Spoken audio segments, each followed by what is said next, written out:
আজ রাতেই বর দীঘায় বেরিয়ে যাবে, তাই খুব তাড়াতাড়ি চলে আসলো আজকে। আর আসতে গিয়ে আমাদের এখানে বৃষ্টিতে ও পুরো ভিজে গেছে।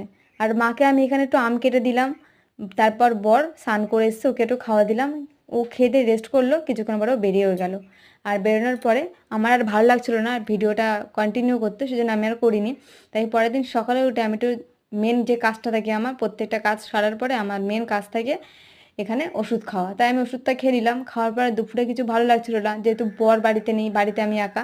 তাই দুপুরে রান্নাবান্না কিছু করতেও ইচ্ছা করছে না, আর গরমও লাগছে প্রচুর। সেই জন্য একার জন্য কী করবো ভাবনা চিন্তা করার পরে ভাবলাম একটু দই খাই, গরমে ওটাই বেস্ট। তাই নুন, চিনি, গোলমরিচ দিয়ে একটু দই খেয়ে নিলাম। আজকে ভিডিওটা এইটুকুই, ভালো থেকো সবাই, টাটা। আর হ্যাঁ, সাবস্ক্রাইবটা অবশ্যই করে দিও আমার চ্যানেলে, সাবস্ক্রাইব কিন্তু হচ্ছে না। আর যারা আমাকে সাবস্ক্রাইব করছে অচেনা জেনেও খুব ভালো লাগছে, তারা আমার পাশে থেকো।